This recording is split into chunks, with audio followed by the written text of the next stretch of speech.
jusqu'à 9h, Good Morning Business. Et on se penche aujourd'hui sur une innovation, une intelligence artificielle qui nous aide à enfin comprendre nos analyses médicales. Ça y est. Bonjour François Dupoteau. Bonjour. Merci d'être sur notre plateau. Vous êtes le président fondateur de Magentine Healthcare, spécialiste des produits connectés qui améliorent les services médicaux. Et vous dévoilez donc ce matin cette innovation. On l'attendait, hein. On va enfin arrêter d'être les yeux écarquillés là devant notre bilan sanguin sans rien comprendre. Là, ça y est, vous apportez une solution à ça. Oui, alors effectivement, nous on est un des spécialistes de la biologie médicale connectée, et donc aujourd'hui on lance le premier avatar vidéo en fait sur base d'IA générative qui va aider le patient en fait à comprendre ses comptes rendus de résultats. L'idée c'est vraiment d'apporter une solution au patient quand effectivement, comme vous le mentionnez, quand on reçoit son compte rendu de résultats, parfois on a un peu des sueurs froides, c'est parfois compliqué, il y a des choses qui sont hors range ou il y a des choses qui sont pas compréhensibles, et l'idée de la solution qu'on fournit maintenant aux patients, c'est de leur permettre à partir de leur téléphone portable de prendre leur compte rendu, de les scanner et ensuite de pouvoir avoir un avatar vidéo, donc une personne qui va leur expliquer en fait et les accompagner dans la compréhension de leur compte rendu de résultats. Mais ça part de quel constat que le médecin ou le biologiste bien souvent ne fait pas les retours nécessaires et ne remplit pas son rôle de rassurer le patient? Oui. En fait, ça part du constat qu'on fait tous, qu'il y a à la fois un problème de déserts médicaux et un problème de ressources, c'est-à-dire qu'il y a de moins en moins de biologistes. Donc, faut compter à peu près, il y a moins de 10% des gens qui auront un biologiste en phase 2 pour leur expliquer leur compte rendu de résultats, ce qui est tout à fait normal parce qu'il y a plus d'1 milliard de biomarqueurs qui sont analysés en France tous les ans. Donc, vu le nombre de biologistes, on peut pas faire des retours sur tout. On peut pas faire des retours sur tout. Mais par contre, l'anxiété du patient, les problématiques liées à la lecture du test, elles restent là. Et donc nous, on apporte justement une solution qui va aider ces patients qui ne comprennent pas leurs résultats et de temporiser justement après, de décider si effectivement il faut qu'ils aillent voir un médecin ou est-ce qu'ils aillent plus loin ou effectivement il faut qu'ils aillent voir leur biologiste. Donc c'est un service payant? Alors c'est un service payant puisque nous on est une start-up, on développe des outils d'IA générative et de biologie médicalisée, et donc c'est un service qu'on apporte en plus au-delà de l'analyse médicale. Bon, moi il y a quelque chose qui m'interpelle, s'il y a quelque chose de grave dans les analyses. Comment c'est annoncé? L'intelligence artificielle, comment est-ce qu'elle va faire?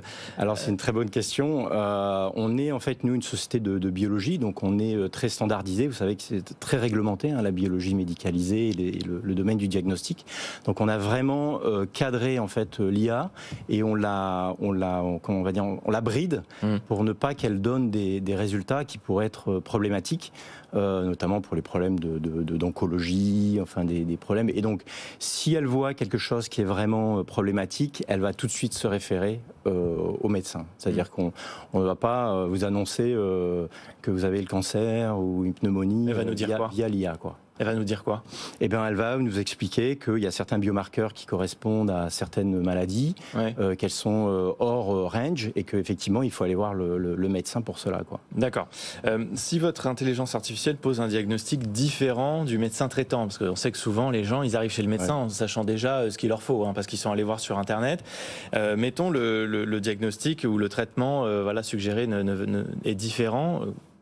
Alors, la première chose, c'est qu'en fait, on ne suggère pas de traitement. On ne fait pas de suggestion de médicaments, de choses comme ça. C'est-à-dire, on reste vraiment dans l'accompagnement du patient sur la définition du biomarqueur, la définition du test, l'environnement, à quoi ça correspond. Et donc, donc il ne peut pas y avoir de désaccord. On ne sera jamais en désaccord avec le médecin. Ouais. Alors après, vous savez que parfois vous allez voir deux médecins, ils ne sont pas toujours d'accord. Mais voilà, aussi. Oui. Donc peut-être que potentiellement, effectivement, comme c'est une IA générative, on aura peut-être parfois des différences, mais ces différences, elles seront minimes puisqu'on se réfère toujours à la définition du biomarqueur. Ouais. Quel est le niveau de fiabilité ? Alors, le niveau de fiabilité, il est important. On valide tous nos tests avec un certain nombre de rapports. On est aussi standardisé. Donc, on est une société qui est sous ISO 13485. Et donc, on a une fiabilité qui est vraiment importante. Et vous travaillez avec qui pour développer cette solution ? Alors, on travaille avec plusieurs sociétés, dont une que vous devez certainement connaître qui s'appelle Mistral. Et également Anthropic, qui est une société américaine. Donc, il y a deux modèles d'IA génératifs qui sont très puissants à l'heure actuelle avec lesquels on travaille. Ouais, donc des géants déjà. déjà. Hein. Des géants déjà. Ouais. Il faut garantir la protection, la bonne utilisation des données. Là, on est dans un univers très sensible, celui de la santé, des données médicales. Comment vous faites ? Alors justement, en fait, nous, on est très très à cheval là-dessus. Notre leitmotiv, c'est vraiment la protection du patient. On est basé là-dessus, c'est le cœur de notre activité chez Magentine. Et donc, on a mis en place toutes les conditions, notamment d'anonymisation des données des patients. Aucune donnée ne sort en fait de France, c'est-à-dire tous les serveurs sont installés en France. On est sous HDS, donc hébergeur de données de santé niveau 4. Et donc, on garantit l'ensemble des conditions de sécurité et de confidentialité des données pour le patient. Alors, on parle beaucoup, nous, en ce moment de piratage. Il y a beaucoup d'actualités autour de ça. Et c'est vrai que le fait de mettre des données de santé dans des solutions numériques, ça peut faire peur de se dire il y a des risques comme des données bancaires, on peut se les faire voler. Quel degré de protection vous pouvez garantir ? Alors je dirais que le risque zéro n'existe pas, hein. On n'est pas dans le risque zéro. Par contre, nous, on garantit vraiment toutes les conditions et les moyens qui ont été mis en œuvre pour protéger les données du patient. Donc en fait, par exemple, on a un système d'anonymisation des données quand on vient scanner le compte rendu. On a un système sous des serveurs d'hébergeurs de données de santé sécurisés qui permettent de protéger via des pare-feux, enfin des éléments techniques, les données. Et aussi, on sépare les données démographiques des données de santé.